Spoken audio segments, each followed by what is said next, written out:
Before the homeless man died, he replaced the dog's rope with a sturdier iron chain, binding the other end to himself. It wasn't until 2 days later that the dog realized its owner intended for it to be buried alongside him. After the initial grief passed, the dog knew it couldn't keep waiting like this. But the homeless man's surroundings were filled with nothing but garbage. Though the clear river water was right before its eyes, the dog simply couldn't reach it. It didn't want to die here, because it still had an unfinished promise with its first owner. Yet despite numerous attempts, the dog's efforts proved futile. Having gone many days without water, it soon collapsed on the ground, barely clinging to life. In its final moments of consciousness, the dog recalled its childhood. The day its mother was taken away by animal control officers. It never saw her again. As a young pup, it was raised by a mother cat. As its body grew larger and larger, the place could no longer accommodate it, and the cat mother's milk could no longer sustain its growth. One day, a kind-hearted young couple arrived.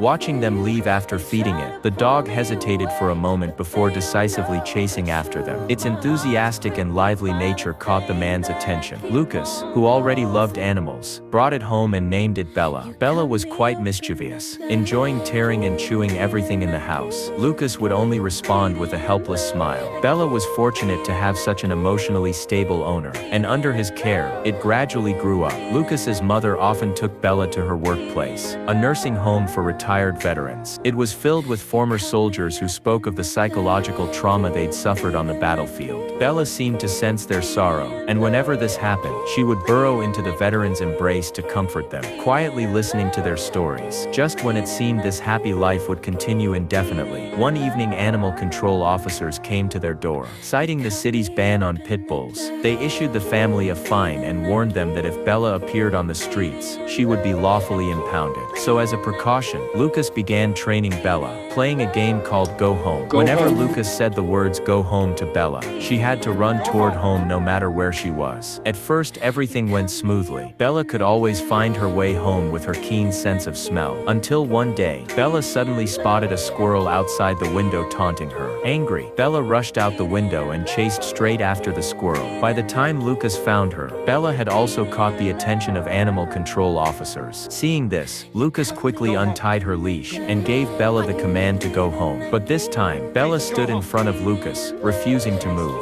She thought the men were going to hurt her owner, so she wouldn't leave. Eventually, Bella was taken to the shelter by animal control officers. Watching her owner's figure gradually blur into the distance, Bella's mood was very low. Fortunately, this was Bella's first offense. The next day, Lucas paid bail and got Bella released. But before leaving, the staff warned them that if Bella was caught again, she would be euthanized. With no choice, they had to send Bella away that very night, planning to board her temporarily at an uncle's house 400 kilometers away. Once everything was settled, they would bring Bella back. Watching her owner's figure recede into the distance once more. This time Bella realized she was being separated from her owner. Bella let out a cry of anguish. At the uncle's place, he treated Bella well, but Bella remained depressed all day, because she missed Lucas terribly. Finally one day, Bella decided to go find her owner. She watched the fence, waiting for her chance. When the uncle wasn't paying attention, Bella quickly climbed up a slide, and successfully jumped out of the yard. She crossed endless fields and small towns, beginning this 400-kilometer journey home. But what Bella never imagined was that at that very moment, Lucas had already taken care of everything, and was driving to pick her up. Fate played a cruel trick. They passed each other at a turn in the road. That day, she suddenly heard a gunshot on the road. Drawing closer, she discovered it was a cougar, but it was no longer breathing. Then two hunters ran over, and Bella quickly hid. The cougar was their trophy. Suddenly a wail came from beside Bella. A cougar cub was looking at her pitifully. Bella realized this must be the child of the dead cougar. Though Bella wanted to help, she had more important things to do, so reluctantly she had to turn and leave. She prayed the cougar cub would grow up safely, but the little cougar latched onto Bella. No matter where Bella went, it followed closely behind. Looking at the cougar cub's pitiful eyes, Bella recalled the moment her mother was taken away. Bella had hidden in a den, just as helpless as this cub. Ultimately, Bella decided to raise this cougar, but feeding a growing cougar wasn't easy. Not being skilled at hunting in the wild, Bella turned her attention to humans. She would sneak away with people's food when they weren't looking. And so, the cougar gradually grew up and developed survival skills. It would share its catches with Bella, and when sleeping, it went from needing to be held to being the one dependent depended upon. Before they knew it, they had become family, but the wilderness held dangers they couldn't overcome. One day, while hunting, Bella suddenly noticed several wolves in the forest staring at them. Bella knew they were no match yet, so they quickly fled, but they were eventually cornered on a dead tree. To protect her adopted daughter, Bella bravely stood beneath the tree, facing off against the hungry wolves. As the wolves drew closer and closer, at the critical moment, a group of passing humans arrived and drove the wolves away. The cougar, having never interacted with humans before, fled in fear, but Bella didn't leave. She wanted to ask the humans for food to feed her adopted daughter. That night, Bella successfully obtained food, and they ate their fill. Early the next morning, snowflakes began to fall from the sky. They huddled together for warmth. At that moment, Bella suddenly heard barking. Excited to see her own kind after so long, Bella rushed over. The two dogs gazed at each other as if meeting old friends they hadn't seen in ages, both running toward each other. Unexpectedly, this triggered an avalanche behind them. Dutch's owner ended up buried under the snow. Realizing they'd caused trouble, the two dogs desperately dug at the snow. Fortunately, passing skiers saw this scene and successfully rescued the man, calling for emergency responders. But the rescue team was only responsible for saving people, with no obligation to care for the dogs. The two men had no choice but to bring the dogs home first. As Bella was about to leave, she kept looking back. She wanted to stay and continue caring for her adopted daughter. But the humans didn't understand what the dog meant, and eventually forced Bella to come back with them. Fortunately, both men were very kind. Here Bella no longer had to worry about food,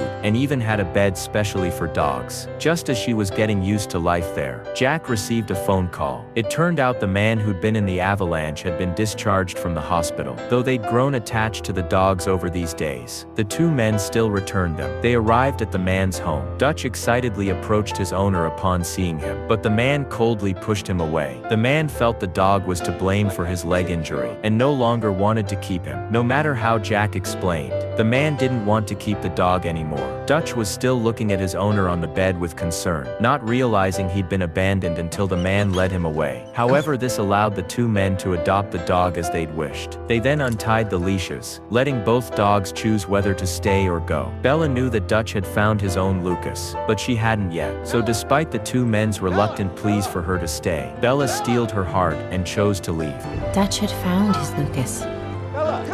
Now, I needed to find mine.